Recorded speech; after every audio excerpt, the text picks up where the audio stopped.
ठीक है। Chapter third है करंट इलेक्ट्रिसिटी, स्कूल में खत्म हो गया प्रज्ञा कर्णवाल? नहीं भैया, कहाँ तक हो गया इसमें? मैं एक्स्ट्रा सुनती क्लास, नहीं उसे, मैं सुनती नहीं मैं उसे। Extra class. चलो सानिया बताओ कहाँ तक हो गया है?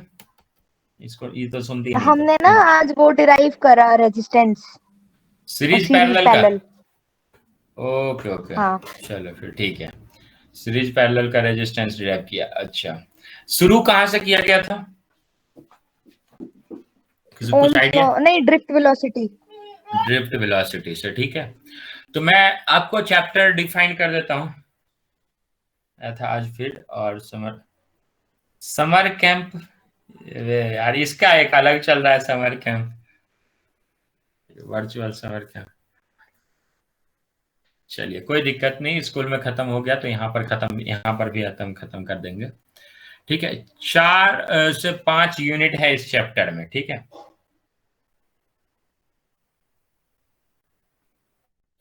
अरे एक्स्ट्रा क्लास तो मैं लूंगा ना तुम्हारा छुट्टी में स्कूल का, मैं ले रहा हूँ एक्स्ट्रा क्लासेस, क्वेश्चन मैं करवाऊंगा। ठीक है, 16 जून से क्लास मैं लूंगा वहां पे, एक्स्ट्रा क्लासेस जो है ज्वाइन करना होगा तो कर लेना, क्वेश्चंस करवाऊंगा बोर्ड के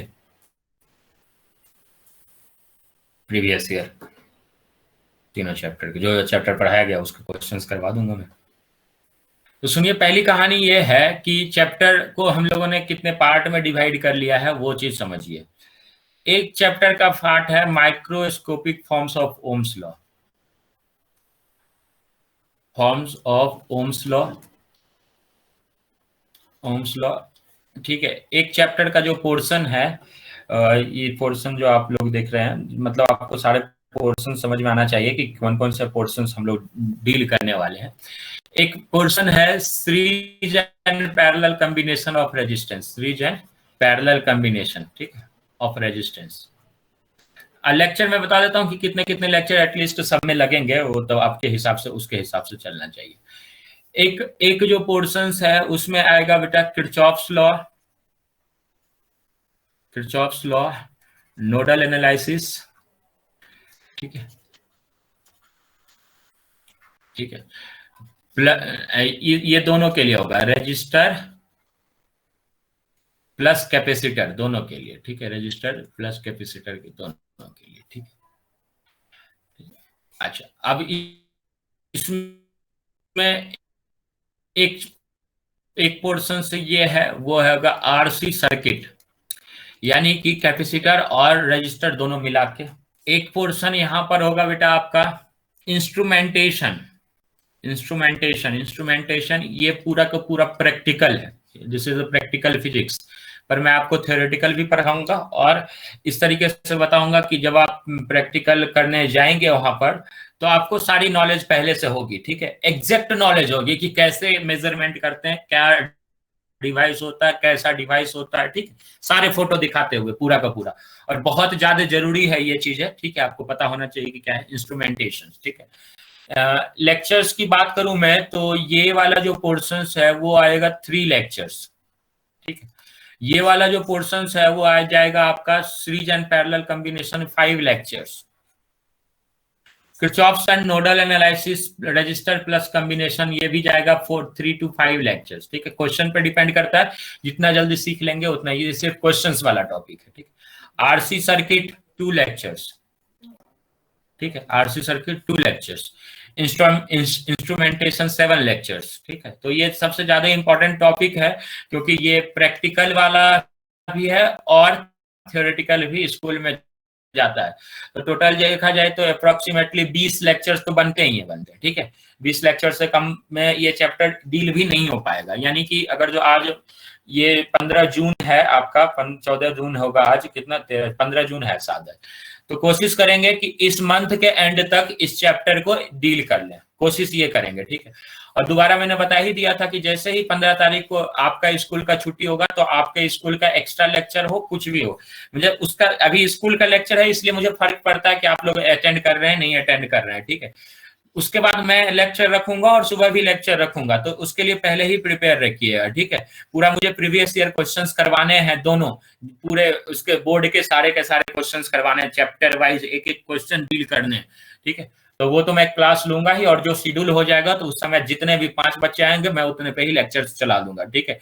मैं ये तो क्योंकि अभी तो रेगुलर क्लास है, तो जिसमें आपका अटेंडेंस रिक्वायरमेंट है, तो इसलिए मैं आपको वो चीजें मैं मौका देता हूँ, ठीक है। उसके अलावा मैं वहां पर नहीं मौका दूंगा। मैं कभी एक्स्ट्रा क्लास नहीं लेता था, एक्स्ट्रा क्लास लेते हैं भाई सब्जेक्ट, क्यों, मैंने भी पढ़ा पिछले, मैंने लेता एक्स्ट्रा क्लास स्कूल में, नो। चलिए, तो करंट इलेक्ट्रिसिटी शुरू करते हैं। ये पोर्शंस जो है वो थोड़ा सा अलग ही पोर्शंस होगा, जो मैंने 5 पोर्शंस डिस्क्राइब किए उससे थोड़ा अलग है, क्लास 10th से रिलेटेड पोर्शन है, ठीक है। तो छोटी छोटी बातें शुरू करते हैं, और ऑर्डर वो नहीं रहेगा, जो ऑर्डर मैंने लिखा है वो ऑर्डर नहीं रहेगा, ऑर्डर रेंडमली हो सकता है, वो ऑर्डर होगा जिसने आपको जल्दी से समझ में आ जाए चीजें। तो सबसे पहला जो है वो है टॉपिक यहाँ पर हम लोग डिस्कस कर रहे हैं, वो है करंट, ठीक है। The first topic is current. किसी को कुछ भी डेफिनेशन, किसी को कुछ भी फॉर्मूला पता है तो फटाक से कमेंट बॉक्स में लिख दो,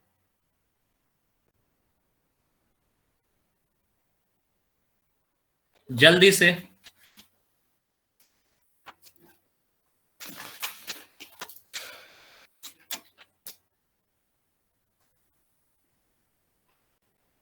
Q by T, VR is equal to I, ठीक है। Flow of charge, VR is equal to V is equal to IR, Ohm's law, I is equal to V by R, ठीक है। Flow of charge, ठीक है, ठीक है। मतलब आप लोग को रिलेटेबल आंसर पता है, सबको पता है answer.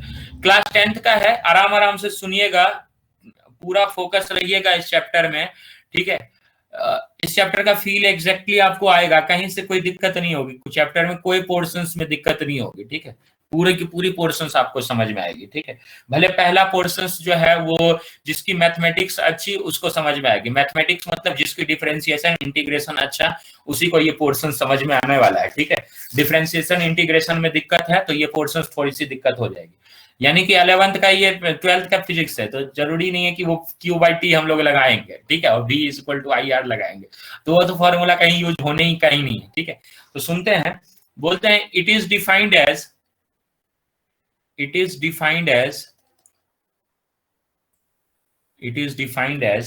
Rate of flow of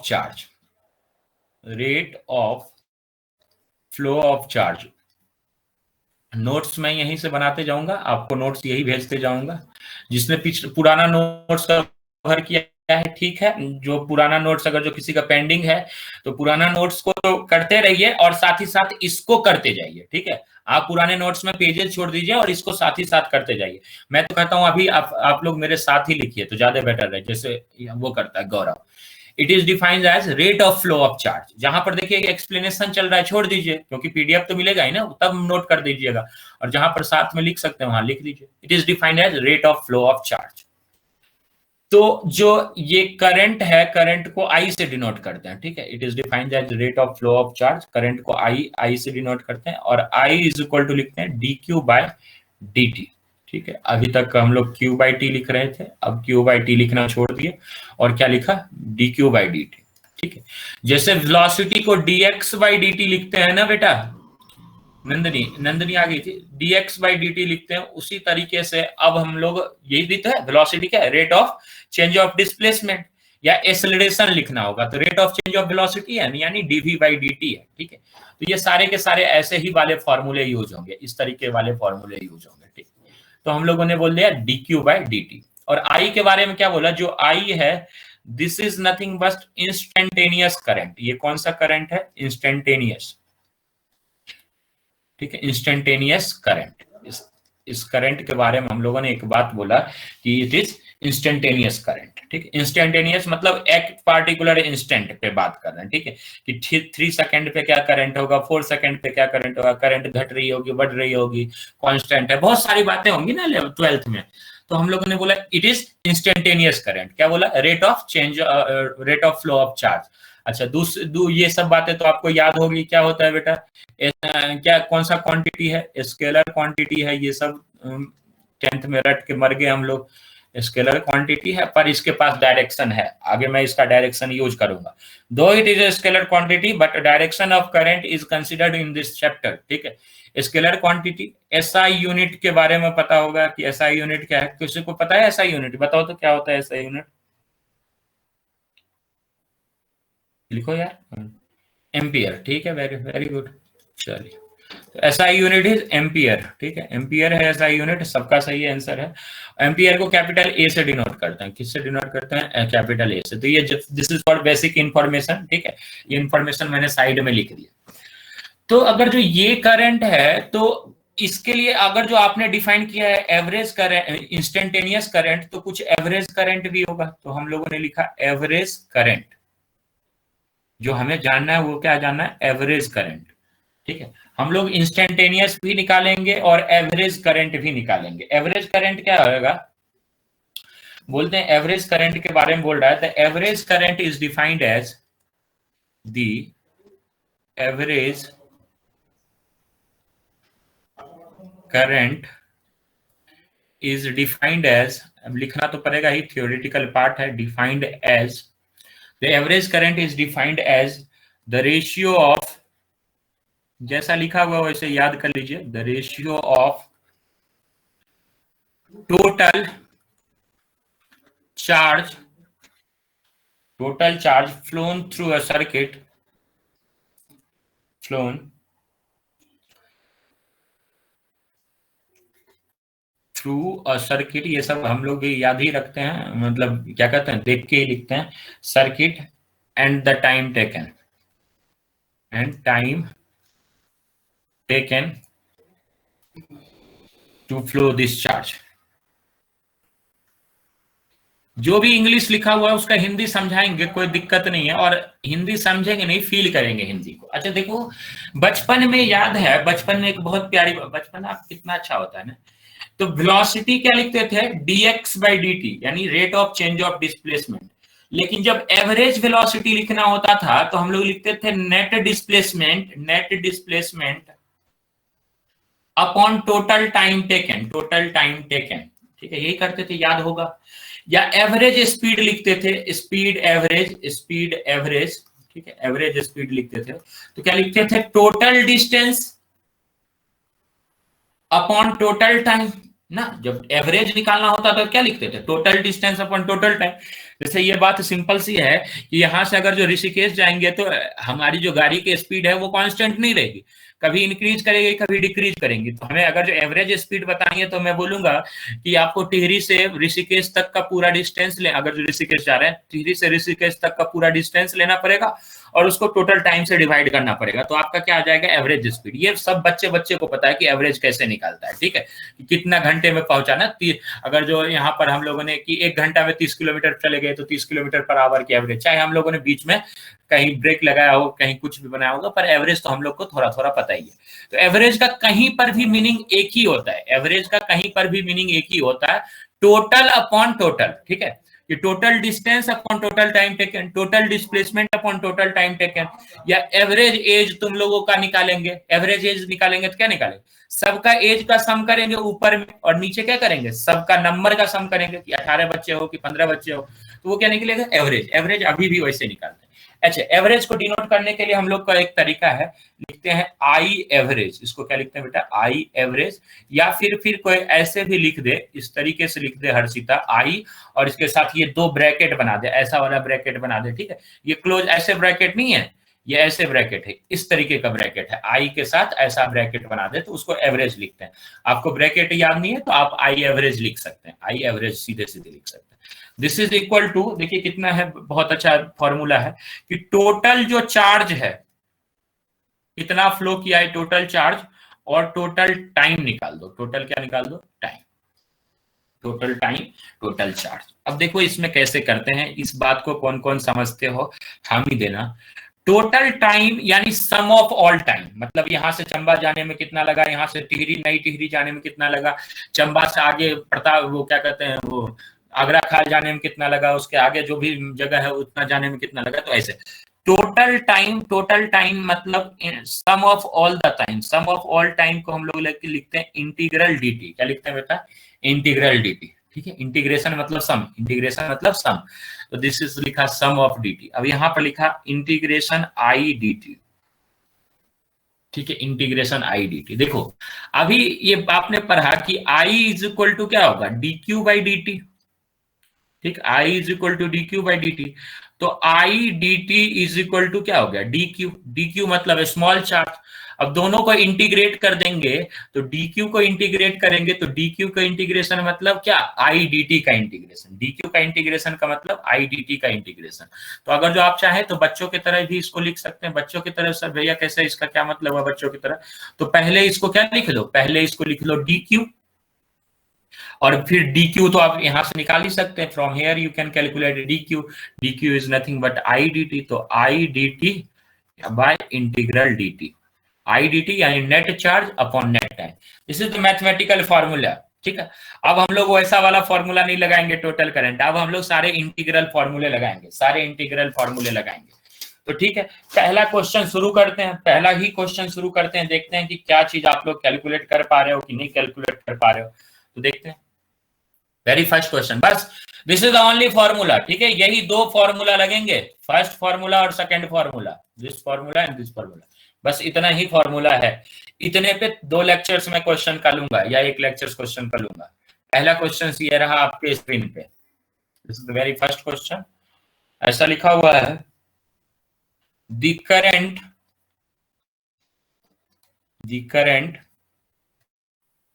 flowing in a conductor is given by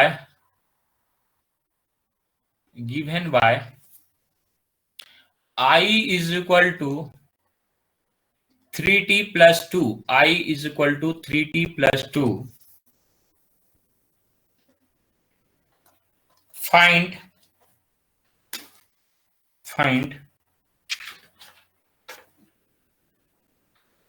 the current at t is equal to 3 second, initial current,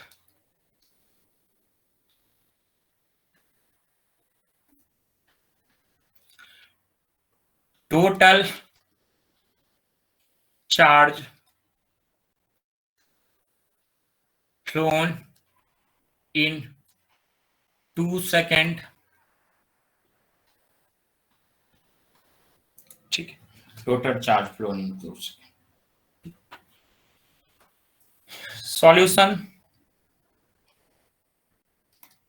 ठीक, 2 मिनट का टाइम है। पहले ए बी सी मतलब 1 2 करके 1 2 3 करके आंसर चाहे तो आप लिख सकते हैं, उसके बाद में 2 मिनट टाइम आपको दिमाग लगाने के लिए दे रहा हूं, चलिए लगाइए, उसके बाद तो मैं बताऊंगा। जिसका नहीं लगेगा दिमाग आराम से स्क्रीन पे बैठिए, 2 मिनट बाद मिलते हैं। 2:27 हुआ है, 3:27 हुआ है, 3:29 में शुरू करूंगा डिस्कस।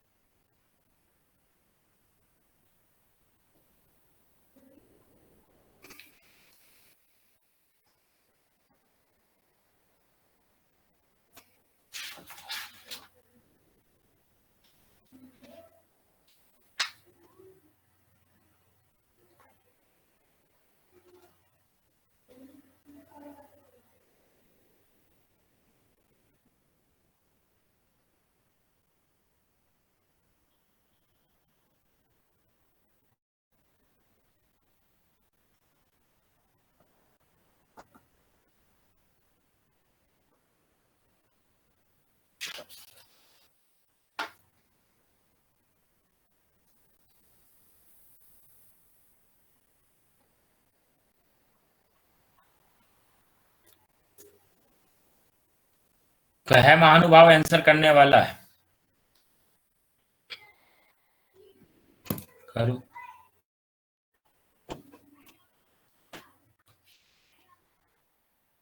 11 2, हाँ जो भी आता है वो कीजिए, कोई दिक्कत नहीं है।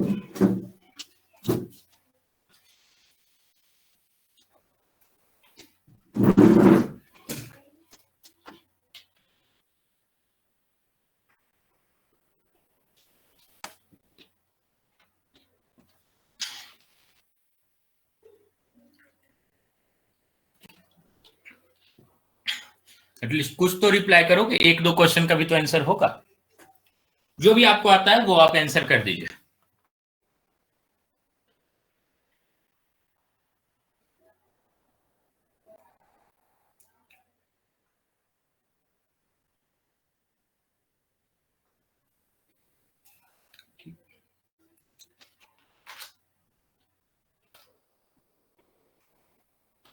चलिए, कुछ लोगों ने आंसर किया है, ठीक है, और मैं खुश हो जाता हूं कि कोई आंसर करते हैं, ठीक, अच्छी बात है। सेकंड का 2, चलिए ठीक है। 11 2 10, बहुत लोगों ने किया है आंसर। चलिए सुनिए क्या कहानी है। जिनको नहीं आता है वो पहला क्वेश्चन देख लीजिए, और सेकंड क्वेश्चन में मैं आप ही से पूछूंगा, पार्टिकुलर आप ही का आंसर कमेंट में मांगूंगा। जवाब देने में असक्षम हुए ग्रुप से लीव। सीधे सीधे आज का लेक्चर खत्म, फिर कल आइएगा, कल सीखिएगा। पहला क्या है, पहला देखिए कि करंट दे रखा है सॉल्यूशन में। पहले देखिए करंट जो है वो लिखा है 3t+2। इसका पहले मतलब समझो, बहुत बड़ा मतलब है, इस चीज को समझना शुरू करो। 3t+2, ठीक। इसका मतलब हुआ बेटा कि करंट जो है वो टाइम डिपेंडेंट है, यानी कि यहां पर हम लोग बोल सकते हैं कि current is a function of time. Current is a function of time. Current जो है वो टाइम डिपेंडेंट है, मतलब कि जैसे जैसे जो जो वैल्यू आप टी का पुट करेंगे उसके हिसाब से। पहले सेकंड में देखेंगे I at t is equal to 1, यानी पहले सेकंड में कितना करंट जा रहा है, तो आप क्या करेंगे, टी के बदला 1 पुट करेंगे। 1+2, तो क्या हो जाएगा 3+2 दैट इज 5। किसी ने पूछ दिया कि आई बताओ जब टी इज इक्वल टू 2 हो, तो आप क्या पुट करेंगे, आई 3×2+2, यानी कि हो जाएगा 6+2 यानी 8। किसी ने पूछ दिया करंट बताओ जब टाइम कितना हो, 3 सेकंड हो, तो आप क्या बताएंगे, आई 3×3+2 इज इक्वल टू कितना, 11। तो हमने तो 3 सेकंड में पूछा था, तो ये अपना आंसर हो जाएगा, ठीक। जरूरी नहीं है कि वो 3 सेकंड में पूछे, वो 5 सेकंड में, वो 9 सेकंड में, वो 18 सेकंड में, कुछ भी पूछ सकता है। वो 100 सेकंड में पूछ देता, तो क्या करते, 3×100+2। इसमें तो कोई घबराने वाली बात नहीं थी ना, कि करंट टाइम डिपेंडेंट दे रहा है, यानी करंट टाइम पे अलग अलग टाइम को बढ़ाओगे तो करंट बढ़ेगा। किसी गधे को भी यहां से पता चल सकता है कि देखो टाइम पे डिपेंडेंट है करंट, तो टाइम बढ़ाओगे तो करंट भी बढ़ेगा, ठीक है। एक सिंपल सा यहां पर से लॉजिक हो गया, ठीक। तो t1 सेकंड पे, t2 सेकंड पे, t3 सेकंड पे, जितने सेकंड पे आपसे बोलेगा करंट आप निकाल दोगे, ठीक है। ये निकाल दिया पहला क्वेश्चन। अब उसने बोला इनिशियल करंट। इनिशियल तभी होता है ना, देखो आपको याद करना चाहिए, इनिशियल मतलब इनिशियल वेलोसिटी, जैसे हम लोग बचपन में सुनते थे, उसी तरीके से क्या आ गया, इनिशियल करंट। इनिशियल करंट मतलब at t is equal to 0, मतलब जहां पर स्टार्ट हुआ है चीजें को एनालाइज करना है। इनिशियल मतलब हम लोग कोई भी चीजें है ना टाइम के हिसाब से एनालिसिस करते हैं, और कोई भी चीजें 0 से स्टार्ट होती है, तो इनिशियली मतलब 0 सेकंड पे स्टार्ट हुआ होगा। इनिशियली मतलब 0 सेकंड पे स्टार्ट हुआ होगा, तो ये पहला का आंसर है। तो बी का आंसर देखा जाए तो I at t is equal to 0 पूछ रहा है। इनिशियल मतलब I at t is equal to 0 पूछ रहा है, बेसिकली ये है, ठीक है। तो इसमें कोई बड़ी बात नहीं, 3 टी के बदला 0 पुट कर दो, +2 दैट इज इक्वल टू 2। और बाद में एम्पियर तो लिखोगे ना, ये लिख देना एम्पियर पर सेकंड है आंसर, तो एम्पियर पर सेकंड लिख देना, कोई दिक्कत नहीं मुझे। Ampere per second, ampere sorry ampere होता है, एम्पियर एम्पियर, तो एम्पियर पर सेकंड क्यों लगाना, ampere is the only answer, ठीक, एम्पियर। चलिए ओके, रिपोर्ट है यहां से। अब देखिए थोड़ा सा आगे बढ़ते हैं, क्वेश्चन नंबर 3 को देखते हैं। क्वेश्चन नंबर 3 बोल रहा है चार्ज फ्लोन इन 2 सेकंड, यानी कि 2 सेकंड में कितना चार्ज गया। तो चार्ज क्या होता है, चार्ज को हम लोग लिखते हैं क्यू। देखिए एक फॉर्मूला है करंट और चार्ज के बीच में, dq इज इक्वल टू क्या लिख सकते हैं, I d t. dq is equal to क्या लिख सकते हैं, आई डी टी। आपको एक फॉर्मूला पढ़ाया गया ना, क्या फॉर्मूला पढ़ाया गया, I is equal to dq by dt। तो आपको आई निकालना था तो ठीक है, आई तो डायरेक्टली दे रखा था, लेकिन अगर जो आपको चार्ज निकालना है तो यहां से आपको dq रखना पड़ेगा इधर ही, और इधर चला जाएगा i इंटू डी टी। अब क्या करेंगे, दोनों साइड इंटीग्रेट करेंगे, तो दोनों साइड इंटीग्रेट करेंगे तो ये q निकल जाएगा, dq का इंटीग्रेशन q, और इधर क्या हो जाएगा i dt। तो देखो यहाँ से dq का इंटीग्रेशन q और ये i dt, i कितना है 3t+2 dt के रिस्पेक्ट में, किसके रिस्पेक्ट में, dt के। क्या बोल रहा है, इन 2 सेकंड, यहां से ध्यान रखना है, उसने बोला इन 2 सेकंड, यानी देखो यहाँ पर लिमिट तो टाइम की रखेंगे ना, तो टाइम की लिमिट 2 सेकंड यानी 0 से 2 सेकंड पे, 0 से 2 सेकेंड। अब इसका इंटीग्रेशन 3t का क्या हो जाएगा, 3t²/2 प्लस 2 का क्या हो जाएगा, 2t हो जाएगा। और लिमिट कहां से कहां भैया, 0 से 2 सेकेंड, 0 से 2। एक बार 2 पुट कीजिएगा, एक बार 0, 2 पुट कीजिएगा तो 3, 2 का स्क्वायर हो जाएगा 4, 3 4 12/2 यानी 6 plus 4 that is equal to 10। ठीक है, तो आप ये तो वैल्यू तो पुट कर लेंगे, इसमें तो कोई दिक्कत नहीं है किसी को, मुझे पता है इंटीग्रेशन में लिमिट आप लोग निकाल सकते हैं। ठीक, this is the very first question जिसको हम लोगों ने एक समझा। ठीक है, बचपन में क्या होता था, बचपन में सुनो, बचपन में क्या होता था, Q is equal to I into t होता था। अगर जो बोला कि किसी कंडक्टर में 3 एम्पियर का करंट जा रहा है तो 4 सेकंड में चार्ज कितना होगा, तो सीधे 4 से मल्टीप्लाई कर देते। ये बचपन में होता था क्लास 10th में, अब नहीं होगा ये, अब हमेशा इंटीग्रेशन से ही निकलेगा, अब हमेशा इंटीग्रेशन से ही निकलेगा। ठीक है, तो ध्यान रखिएगा। तो फर्स्ट क्वेश्चन है, मैं क्लियर टू ऑल?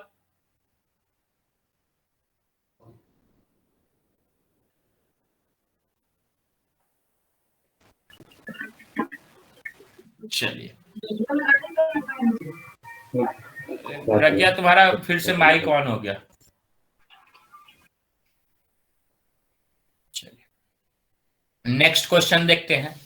ठीक, तरीका आराम से सीखते जाइए, पहले तरीका ही तो सीखना है, बस क्वेश्चन सॉल्व करने का तरीका सीखना है।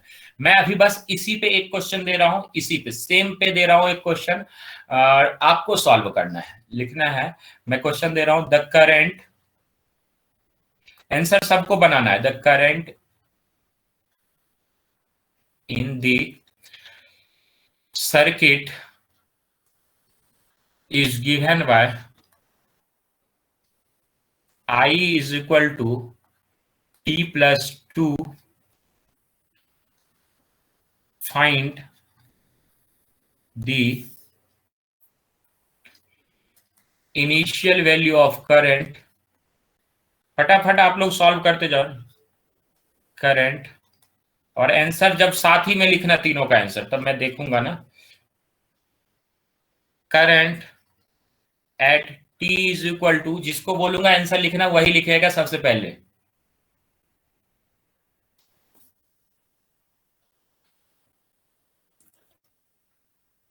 चार्ज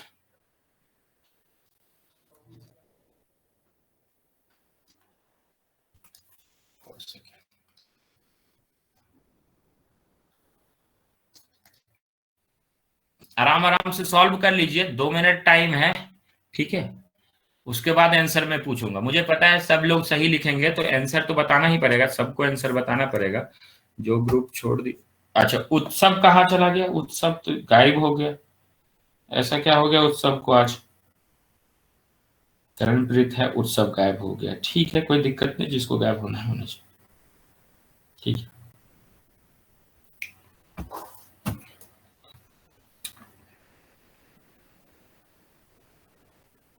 अब तुम छोड़ भी दोगे तो मैं पूरा पैसा लूंगा, पूरा फी।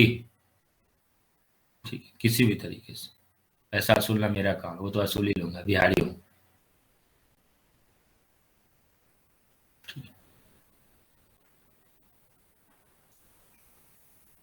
चाहे पढ़े ना पढ़े कोई फर्क नहीं पड़ता। तो चलिए, सबसे पहले सिमरन आंसर दो भाई, तीनों लिखो कमेंट में।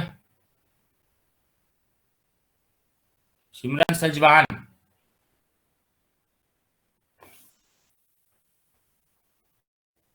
टू 716। ठीक है, किसी ने, सिमरन सजवान ने 2716 बोला। ठीक, आगे देखते हैं। चलिए भाई, पीके तू बता यार।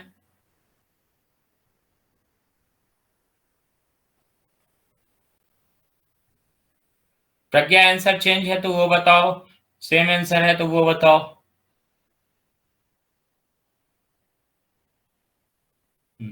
चलिए, नहीं यार, नंदनी आप बताइए। प्रज्ञा तो नहीं रिस्पॉन्ड कर रही, हो सकता है नेटवर्क इशू हो।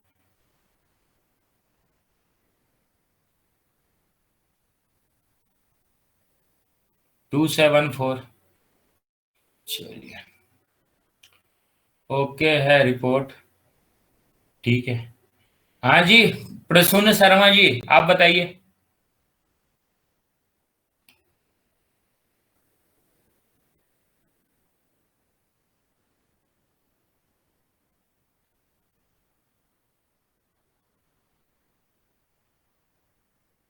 27। सुजैन सा आप बताओ।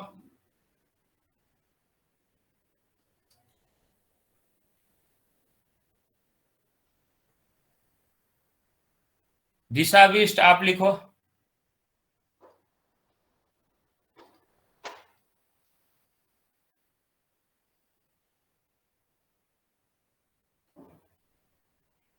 चलिए सानिया भट्ट आप लिखो।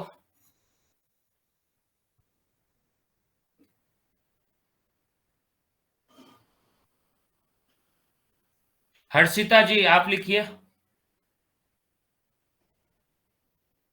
चलिए तो लेट मी चेक कि किसका सही है। इनिशियल वैल्यू ऑफ करंट मतलब कि t इज इक्वल टू 0 पे बात कर रहे हैं, तो I at t is equal to 0 put कर देंगे, तो t के बदला क्या है 0 प्लस 2, यानी कि आंसर है 2, तो ये सबका सही है। सेकंड में current at 5 I at t is equal to, Shivanshu को क्यों बोलूंगा मैं, मुझे पता है ना किसको किसको पूछना है। तो 5 plus 2 that is equal to 7। ठीक है, शिवांशु से तो सारे क्वेश्चन ऑफलाइन में होंगे, अभी ऑनलाइन में कुछ नहीं पूछना शिवांशु से। चार्ज फ्लोन इन 4 सेकेंड, यानी डी क्यू करना है इंटीग्रल क्या आई डी टी का, और वो कहां से कहां 0 से 4 होना चाहिए, तो आई क्या है t प्लस 2t का इंटीग्रेशन 0 to 4। ठीक है, तो t का इंटीग्रेशन हो जाएगा, सॉरी t प्लस 2 का इंटीग्रेशन है, t का इंटीग्रेशन t स्क्वायर बाय 2 हो जाएगा, और 2 का इंटीग्रेशन 2t हो जाएगा। कहां से कहां लिमिट भैया 0 से 4, तो यहाँ पर अगर जो 4 पुट करेंगे तो क्या हो जाएगा 16, 4 4 जा 16 बाई 2 प्लस इसमें 4 पुट करोगे तो 4 2 जा 8 हो जाएगा, ये 2 से 2 कैंसिल, ये हो जाएगा 16। तो फाइनल आंसर हो गया 2 7 16। ठीक है, ये आंसर देने वाले कौन कौन महान योद्धा है। 2 7 16 सिमरन सजवान नंदनी का गलत, परसुन का गलत, सुजैन का गलत, दिशा का सही, सानिया सही। ठीक, बाकी इनका गलत। ठीक है, वेरी गुड। चलिए नेक्स्ट टाइप का क्वेश्चन देखते हैं। चलिए नेक्स्ट टाइप का क्वेश्चन, जो अभी 5 बच्चे हैं उनका अब नेक्स्ट टाइम में नाम आएगा, दूसरे बच्चों का नाम आएगा नेक्स्ट टाइप के क्वेश्चन में। ऐसा नहीं कि किसी से क्वेश्चन पूछा किसी से नहीं पूछा, नेक्स्ट टाइम आपका भी नाम आएगा, ऐसा कोई बड़ी बात नहीं। लिखिए यहाँ पर लिखा हुआ है ऐसे, द चार्ज, यहाँ पर सुनिए, charge flowing in a conductor is given by, the charge flowing in a conductor is given by q is equal to t square minus 7t plus 12, q is equal to t square minus 7t plus 12,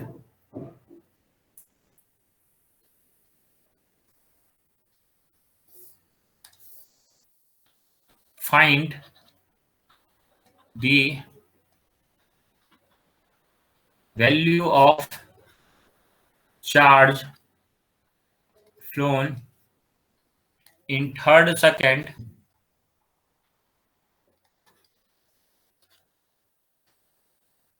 current at 2 second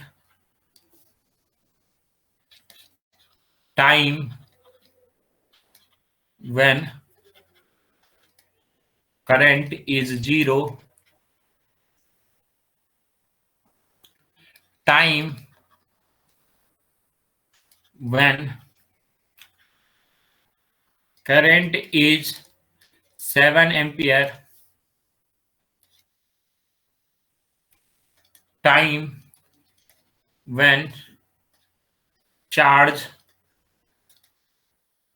flowing in the circuit is 0। ठीक, ऐसे बहुत सारे questions बनाए जा सकते हैं। ठीक है, कोई भी क्वेश्चंस बनाए जा सकते हैं, तो सॉल्यूशंस देखते हैं, पहले एक बार सॉल्यूशंस देख लेते हैं, उसके बाद नेक्स्ट टाइम में आप लोग तैयार रहिएगा आंसर देने के लिए। देखो क्या दिया हुआ है, इस बार करंट का इक्वेशन नहीं, इस टाइम चार्ज का इक्वेशन दे रखा है। किसका, चार्ज का, ध्यान रखिएगा, चार्ज का इक्वेशन दे रहा है। पूछ रहा है find the value of charge in the third second, तीसरे सेकंड पे चार्ज की वैल्यू बताइए। तो Q at t is equal to 3 पूछ रहा है, चार्ज की वैल्यू ना, चार्ज मतलब Q at t is equal to 3, तो 3 पुट कर दीजिएगा, 3 स्क्वायर माइनस 7 इंटू 3 प्लस 12, तो हो जाएगा ये आपका 0 आंसर। ठीक है, तो 3 स्क्वायर 9 हो गया, 9 प्लस 12 क्या हो जाएगा 21 minus 21, that is 0। Second question देखो, सेकेंड क्वेश्चन बोल रहा है time sorry current at t is equal to 2 second. बचपन में क्या होता था, बचपन में करंट इज इक्वल टू क्या होता था Q बाई टी, लेकिन अब करंट Q बाई टी नहीं रहा, अब क्या हो गया current D q by d T. क्यों भैया, क्योंकि अब जो चार्ज है वो टाइम डिपेंडेंट है, अब जो चार्ज है वो टाइम डिपेंडेंट, तो टाइम डिपेंडेंट चार्ज है, तो देखिए इसका D q by d T, इसका डिफरेंशिएशन करिएगा तो इसका टी स्क्वायर का क्या हो जाएगा 2t माइनस 7 और 12 का क्या हो जाएगा 0। अब यहां से निकालिए करंट एट 2 सेकेंड, तो I at t is equal to 2, यानी क्या 2 इंटू 2 माइनस 7, तो this is equal to 4 minus 7, यानी माइनस का 3 एम्पियर करंट हो जाएगा, माइनस का 3 एम्पियर हो रहा है करंट। ठीक है, कोई दिक्कत नहीं। चलो नेक्स्ट बात देखते हैं। नेक्स्ट में बोल रहा है कि टाइम व्हेन करंट इज 0, अब करंट को क्या करना है 0 पुट करना है, तो टाइम निकालना है। तो करंट का इक्वेशन ये है, प्लीज सी कि करंट का इक्वेशन आपका अब ये आ गया, तो करंट को 0 पुट कर रहे हैं, यानी कि 2t माइनस 7 को 0 पुट कर रहे हैं, तो t इज इक्वल टू क्या आ गया बेटा 7/2। इस सेकंड पे जो करंट होगा वो 0 होगा, इस सेकंड पे करंट क्या होगा 0, तो देख रहा है t इज इक्वल टू 7/2 पे करंट 0 होगा। इस पे बाल डालो 7/2, तो 7/2 डालोगे तो कैंसिल होना ही होना, तो इस टाइम पे करंट 0 होगा। अब कुछ भी पूछे, वो बोल दिया time when current is 7 ampere, तो क्या फर्क पड़ता है, करंट इज 7 एम्पियर यानी 2t minus 7 is equal to 7, तो यहां से t इज इक्वल टू क्या हो गया 14/2, दैट इज 7 सेकेंड, 7वां सेकेंड पे ये 7वें एम्पियर हो। ठीक है, वो अलग बात है कि वो 777 कॉन्साइड हो गया, ऐसा मेरा कुछ डाटा लेने का मन नहीं था पर हो गया। अब ये अलग बात बोल रहा है time when charge flowing in the circuit is 0, अब चार्ज को ही 0 करना है, ये 5वां पार्ट है, 5th पार्ट है, तो 5th पार्ट मैंने यहाँ पे लिख दिया time when the current in the circuit charge in the circuit 0, तो चार्ज यानी Q इज इक्वल टू 0 और Q0 यानी t square minus 7t plus 12 is equal to 0, तो this is a quadratic equation. इसको एक्सपेंड करोगे तो t minus 3 आएगा, इस इंटू t माइनस 4 आएगा, that will be equal to 0, either t is equal to 3 और t is equal to 4, यानी ये दोनों सेकंड पे चार्ज क्या होगा 0। आपने देखा भी है कि t is equal to 3 पे 0 आ भी रहा था, t is equal to 3 पे ये 0 आ भी रहा था। ठीक है, तो इस तरीके का एक क्वेश्चन है। अब मैं पूछ नहीं रहा हूं कि समझ में आया कि नहीं आया, ये वैसा ही क्वेश्चन है जैसा होता था, क्या कहते हैं क्लास उसमें 10th में, कि वेलोसिटी डिस्प्लेसमेंट कर्व दिया हुआ रहता था, वेलोसिटी टाइम से एक्सीलरेशन डिस्प्लेसमेंट ना, x is a function of time दिया हुआ रहता था, वेलोसिटी निकलवाता था। सारे क्वेश्चन ऐसे हम लोगों ने कर रखे हैं, ऐसा किसी को नहीं कर रखे। ठीक है, सारे time is x is a function of time, velocity निकालो, वह टाइम निकालो जहां वेलोसिटी 0 है, वो टाइम निकालो जहां पर वेलोसिटी उतनी है, वो टाइम निकालो जहां पर डिस्प्लेसमेंट 0 है। वो सारे क्वेश्चन एक ही तो हुए, कुछ अलग क्वेश्चन तो रहे ना, एग्जैक्टली सेम क्वेश्चन है। तो चलिए हम लोग एक क्वेश्चन करते हैं, देखते हैं कि क्या हो सकता है। लिखते हैं D charge flowing in a circuit is given by Q is equal to t square minus t plus 12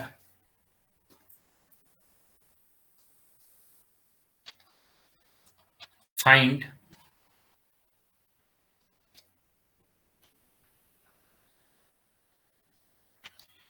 initial value of charge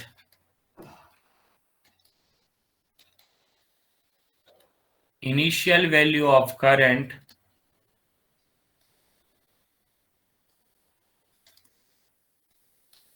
time, सब लोग सॉल्व कीजिए, चार्ज इज 0,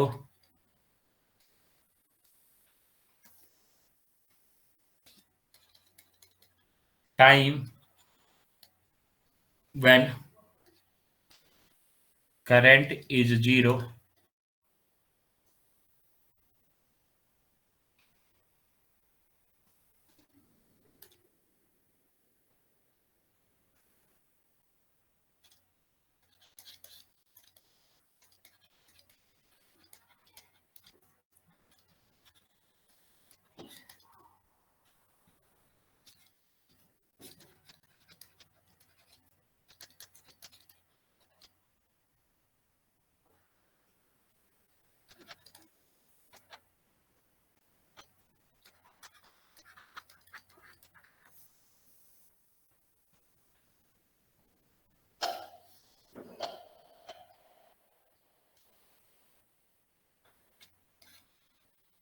चलो पहले इतना ही निकालो, इतना ही काफी हो जाएगा।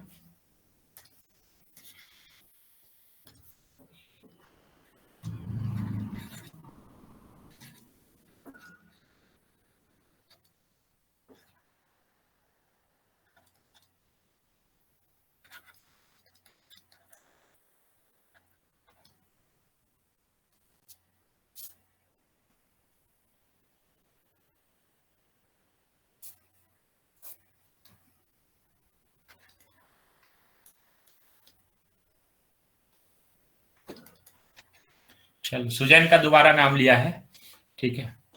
ये लोग रिप्लाई करेंगे इस क्वेश्चन पे। पहले गौरव, ये लोग अपना अपना आंसर लिखना शुरू कर दे।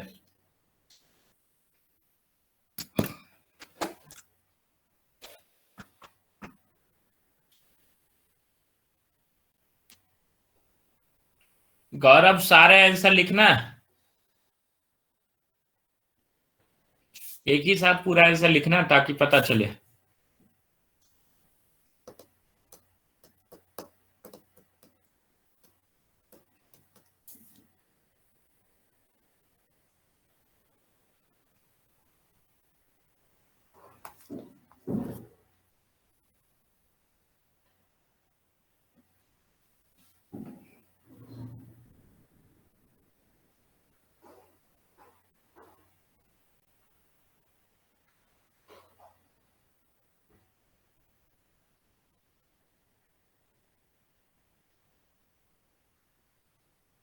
करो, सब करो, सॉल्व तो सबको करना है ना।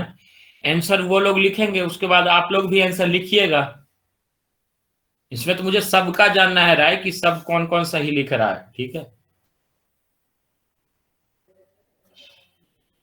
वेडनेसडे को एक कैपेसिटर का बेसिक टेस्ट होगा। बेसिक मतलब एकदम बेसिक क्वेश्चन वाला टेस्ट होगा, ठीक है। जिसको फॉर्मूला याद है टिक कर दिया, जिसको कंसेप्ट याद है टिक कर दिया। बहुत लव लेवल का टेस्ट होगा ही नहीं, छोटा सा। ऐसे ही क्लास के बीच में मैं दूंगा 10 क्वेश्चन और फटाफट उसको सबमिट करोगे तो देखूंगा कि किसको कितना मार्क्स मिल गया, ठीक है। क्लास के बीच में ही देंगे और टाइम देंगे और उतने पे ही सबमिट हो जाएगा बस। परसों यानी वेडनेसडे।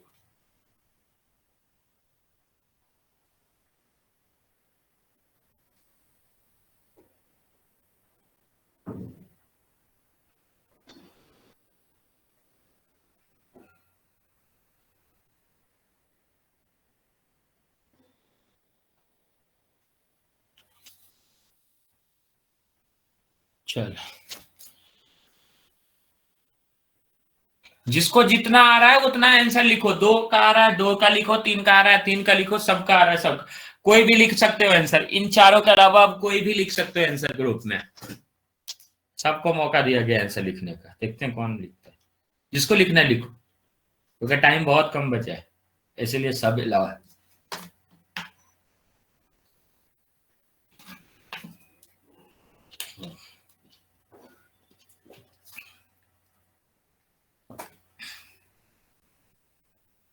प्रियांशु ने लिखा है आंसर।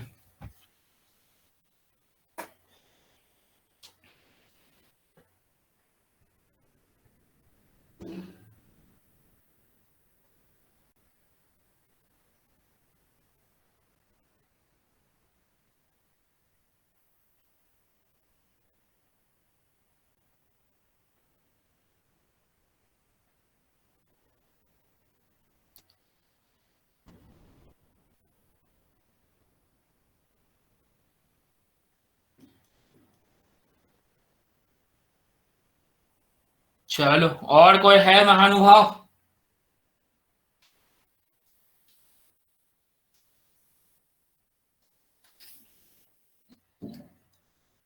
लिखो लिखो, कुछ कुछ लिखो यार, ना छोटा।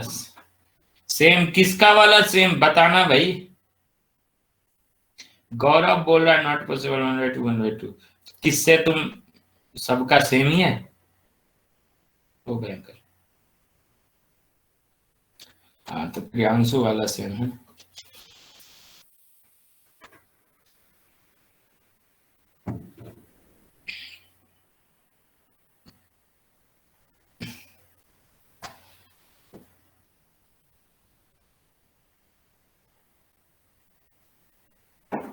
देखते हैं कौन कौन क्या क्या करोगा। चाह गुल खिलाते हैं। और भी है 2-4 मिनट, तुम लिखो यार, कुछ तो आंसर आया होगा तुम्हारा। 2 क्वेश्चन, एक क्वेश्चन तो सॉल्व हुआ होगा तुमसे, उसका आंसर एटलीस्ट लिखो। सानिया हो गई, दिशा हो गई, ये सबको, नंदिनी हो गई, ये सब भी रिप्लाई करो। अनुष्का हो गया, अनुष्का को भी तरनप्रीत ने भी रिप्लाई किया, अनुष्का भी करो रिप्लाई। उत्सव कहाँ चल गया? आज उत्सव ने ज्वाइन किया था फिर चली गई। एटलीस्ट रिप्लाई करो, ठीक है।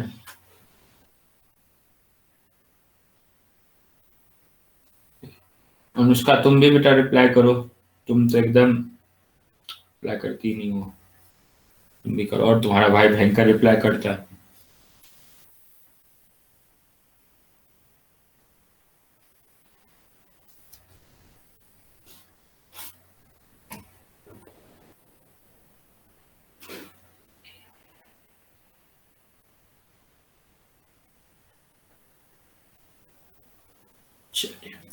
तो एक बार चेक कर लिया जाए कि किसका आंसर सही है, किसका आंसर गलत है। देखते हैं। तो सबसे पहला बोल रहा है जो है इनिशियल वैल्यू ऑफ करंट। सबसे पहले क्या बोल रहा है? इनिशियल वैल्यू ऑफ चार्ज, यानी Q at t is equal to 0। इसका मतलब हुआ Q at t is equal to 0।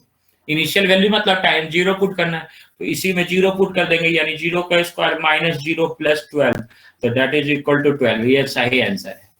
Initial value of current पूछ रहा है, चार्ज नहीं, करंट पूछ रहा है। इनिशियल वैल्यू ऑफ करंट, तो करंट का इनिशियल वैल्यू निकालने के लिए आपको पहले करंट का फंक्शन लेना पड़ेगा, और करंट इज इक्वल टू क्या होता है? dq by dt। करंट जो होता है वो dq बाई dt होता है, यानी कि आप पहले इस फंक्शन को डिफरेंशिएट कीजिए। इस फंक्शन को डिफरेंशिएट, dq बाई dt ये क्या हो जाएगा? 2t minus 1, 2t minus 1 dq by dt। और इसका इनिशियल वैल्यू लिखना है। इनिशियल वैल्यू यानी t is equal to 0, i at t is equal to 0। 0 put कर रहे हैं तो 2 इंटू 0 माइनस 1, तो that is equal to minus 1। Third क्या बोल रहा है? Time when charge is 0। Charge 0 पूछ रहा है, तो चार्ज यानी कि क्या? Q को 0 पुट कर दोगे, तो Q को 0 पुट करोगे तो ये आ जाएगा t square minus t plus 12 is equal to 0। तो आप इसको कभी सॉल्व नहीं कर पाओगे। इस क्वाड्रेटिक इक्वेशन का कभी सॉल्यूशन नहीं निकलेगा। d इसका लेस देन 0 है। दिस इज नॉट पॉसिबल कि आप इसको सॉल्व कर पाओ। तो लिखोगे for no value of t, या नॉट पॉसिबल ऐसा लिख सकते हो। No value of t is right answer, और not possible is right answer. No value of t, कोई भी for any value of t, ऐसा 0 हो ही नहीं सकता ये, ठीक है। इसका quadratic equation d less than 0 है, यानी इसका ग्राफ कुछ ऐसा जाएगा, इसका ग्राफ कुछ ऐसा जाएगा, जो एक्स एक्सिस को ना ही कट करेगा ना ही टच करेगा, ठीक है। t में अगर जो क्वाड्रेटिक है तो नो वैल्यू ऑफ t हो जाएगा। नेक्स्ट क्वेश्चन देखें तो टाइम व्हेन करंट इज 0। अगर जो करंट जहां पर 0, करंट 0 मतलब करंट तो आपको आ गया है, करंट है ये 4th नंबर क्वेश्चन। करंट यानी 2t minus 1 is equal to 0, तो t इज इक्वल टू 1/2। अब बोल रहा है कि minimum value of charge flown in this circuit. Minimum value of charge flown in the circuit. इस सर्किट में मिनिमम चार्ज कितनी फ्लो की गई है, मिनिमम वैल्यू। तो मैंने बोला कि चार्ज मिनिमम के लिए for Q to be minimum, for Q to be minimum, Q अगर जो मिनिमम हो तो dq बाई dt क्या होना चाहिए? 0 होना चाहिए। यानी dq बाई dt 0 करोगे यानी 2t minus 1 is equal to 0, यानी t is equal to 1/2। t is equal to 1/2 पे मिनिमम वैल्यू होगा, यानी t इज इक्वल टू 1/2 यहाँ पर पुट कर दो, t इज इक्वल टू 1/2 यहाँ पर पुट कर दो, तो t is equal to q at t is equal to 1/2, ये हो जाएगा 1/2 का स्क्वायर माइनस 1/2 प्लस 12, ठीक है। इसको सॉल्व करोगे 1/4 माइनस 1/2 प्लस 12, जो भी आपका आंसर आया तो that will be the minimum value of charge. तो लास्ट ऑप्शंस मुझे जैसा लग रहा है कि सबने ये निकाला है कि अच्छा sorry at t is equal to बोला है ना, तो टी इज इक्वल टू सही, यानी 1/2 सही है, आपका आंसर सही है, t इज इक्वल टू 1/2 सही है आपका आंसर, कि किस टाइम पे होगा at t is equal to what, यानी t is equal to what, यानी t is equal to 1/2 is the right answer. अगर जो मिनिमम वैल्यू ऑफ चार्ज पूछ देता, मिनिमम वैल्यू ऑफ चार्ज पूछ देता, तब आगे हम लोग कर देते, तब ये वाला स्टेप भी फॉलो कर देते। तो am I clear to all for this particular thing? ठीक है, मैक्सिमम का तो सही है, मैक्सिमम का सही है, यानी आप समझ रहे हो, ये पूरा का पूरा 11th रिपीट हो गया, ये पूरी की पूरी 11th रिपीट हो गई, ठीक है। और ये चीजें पार्ट नहीं करवाए जाएंगे 12th में, और क्वेश्चन सीबीएसई में बहुत बार पूछे जाएंगे, क्वेश्चन सीबीएसई में पूछे जाएंगे, ऐसा नहीं है कि नहीं पूछे जाएंगे, क्योंकि एक्स और वो वाला। हेलो, और किसी कुछ पूछ रहा है क्या? कोई कुछ पूछ रहा है? चलो ठीक है, तो आज के लिए हम लोग इसी लेक्चर को रखेंगे, ठीक है। कल से इसी एक लेक्चर और इस पे मैं लूंगा, थोड़ा सा और इसमें मॉडिफिकेशंस होंगे। अब कर्व दूंगा, ग्राफ दूंगा, उससे आपको सारे इक्वेशंस निकालने हैं, फंक्शंस निकालने हैं, ग्राफ बनाने हैं सबके, ठीक है। आई और क्यू और टी के ग्राफ बनाने हैं। जैसे मैंने बोल दिया कि आई वर्सेस टी का ग्राफ दे दूंगा, आई वर्सेस टी, ऐसा ग्राफ। तो इक्वेशन आपको खुद लिखना होगा स्ट्रेट लाइन का, इक्वेशन लिख के उसके बाद सारी चीजें सॉल्व करेंगे, ठीक है। उसका ग्राफ पूछेंगे कि कैसा होगा, आई वर्सेस टी का ग्राफ, सिर्फ मैंने आई वर्सेस टी का ग्राफ दे दिया और पूछूंगा what is the graph of Q versus T, what is the graph of Q versus T. Q versus T का ग्राफ क्या होगा? जब इसका स्ट्रेट लाइन होगा तो इसका पैराबोलिक होगा, लेकिन कैसा पैराबोला होगा देखना होगा, कैसा पैराबोला होगा, सारी चीजें। तो वो सारी चीजें एकदम जैसे वहां पर सारे चीज थे वैलिड क्लास 11th में, वो सारी चीज यहाँ पर भी वैलिड हो जाएंगे, ठीक है। Thank you everyone, now you can leave the class.